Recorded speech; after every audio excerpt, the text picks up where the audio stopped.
The P-38 and P-51.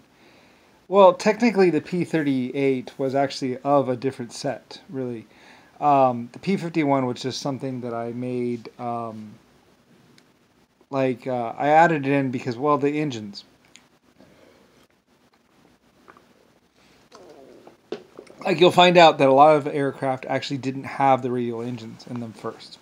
They actually had the Rolls-Royce Merlin engines in them, and then later on, for better balance or better weight or whatever.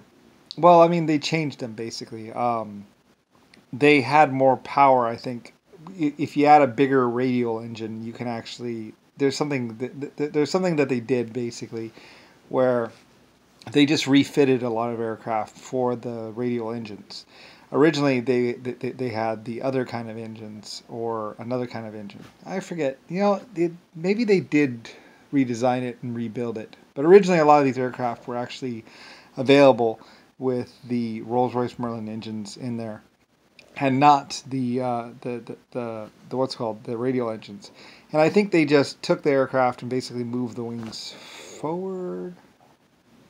Well, they balance. Let's see how they work that out.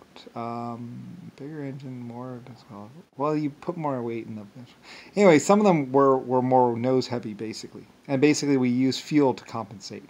I mean, realistically, the wing location it depends on the weight and how much fuel you have and all kinds of other things. Cargo, a lot of things can change the balance. So you can basically have whatever engines you want up there. Anyway, and there was a problem of if the propellers came apart, they would kill the pilot. On those big heavy engines out there. Anyway, though, a lot of aircraft were actually made by Germany, where the P-38 had its own set of aircraft. There was like the little P-38, there was the bigger P-38, and then there was the biggest P-38. And so there's three P-38s all in a line that were made in series, basically, all made at the same time, basically. And I believe with Rolls-Royce Merlin engines. Later on, they went and put the Lycoming or basically, well, they tried to put Lockheed, say Lycoming Lockheed, trying to do all that, but it's actually LS Lucifer. Anyway, though, they put the radial engines or the what's called engines in there, and they changed things around a little bit. But basically, so the P-38 originally wasn't from the same set. It was actually added in there later on because I wanted to offer a single engine version of the other aircraft. Anyway, I did a lot of stuff where I switched things around, changed things a little bit. I was like, well, let's add this, let's do that, let's change this around. So basically there were three P-38s all in a series. All basically dual mono things. So basically there was a fast, small P-38, and then there was a bigger P-38, or like a two-person P-38, I think, something like that, that they were working on. And then there was the big cargo P-38. So there was a single-seater P-38, a two-seater P-38, and then the big one, I believe, which is the cargo P-38. So basically three P-38s all line. Made originally by Germany, by the way. It's before I added more it has to do with aluminum. Aluminum is very expensive and very hard to get, and there's only so much of it. So, and Germany had the most aluminum. Later on, China was next with most aluminum, and then finally United States, or America, basically. Not United States, America. America was the next most aluminum, basically, in that series. And there's Russia and stuff like that, some Russia stuff in there somewhere. Anyway, so pretty much, so the P-30, what is considered the P-51, is not actually part of the same set of aircraft as the P-38. It's actually a different set of aircraft. And then later on was added in because, I just, it's the engine. It's like, put that. And then two engines and then bigger engines, just like a car, basically. So anyway, though, but we get into where Germany was on top of the world, everything, number one, LS, Lucifer Star, Germany.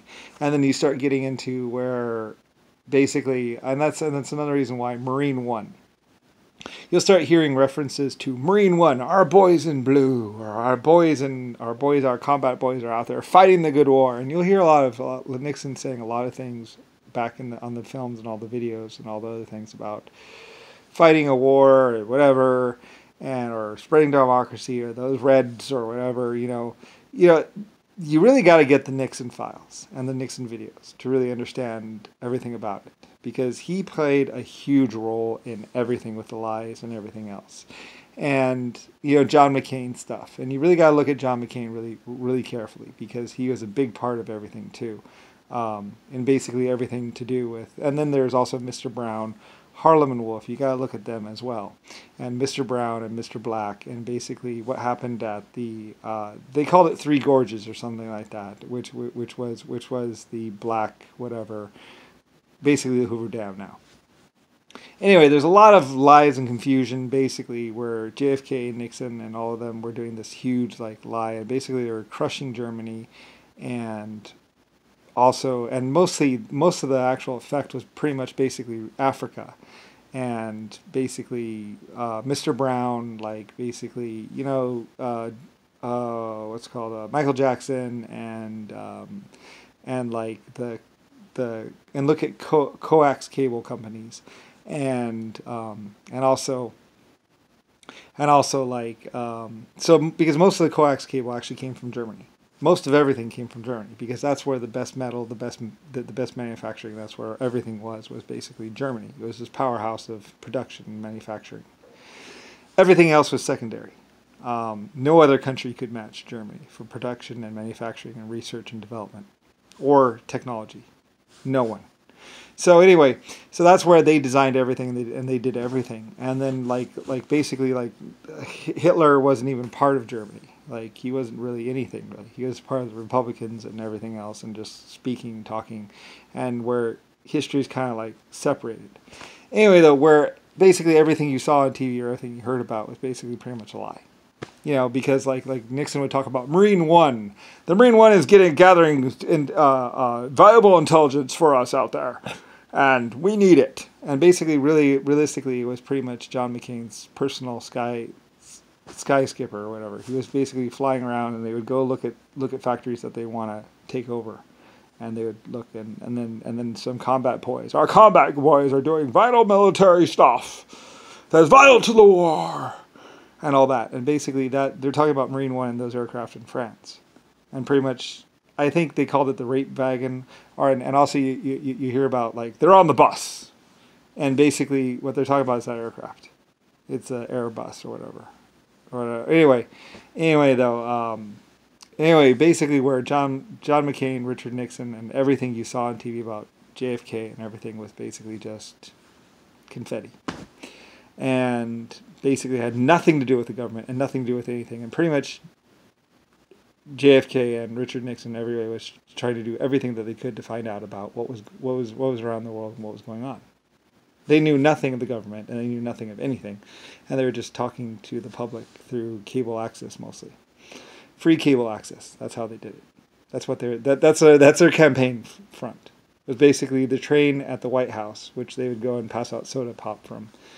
And because they rented the White House, and then they went on the train, and I think that was Roosevelt and some other people were saying JFK. And then there was Marine One, which you see in France, as abandoned aircraft. And that was basically, it's vital for the space effort. You'll hear Richard Nixon and some other people saying, it's vital for the space effort. Those boys need the best equipment. And they were basically buying those aircraft and a couple other aircraft to pretty much take one apart and also look at it, and also they're trying to get the power over to America or power over to the United States or whatever country he was saying. You really got to look at everything that was released about John McCain or Richard Nixon or JFK. It's really is huge. Where basically JFK was just getting checks from Jackie and some other things, and it's basically this huge thing which starts in 1920 and moves on into where it's basically, a whole bunch of rape, where John McCain was raping a lot of women and a lot of other, some really bad stuff. And you got to look at basically, it's where the LS or LC site was giving, eventually the blacks take it over, Anton, and they were giving guns to just black people and giving bulletproof vests to just black people to kill Germans and everyone else.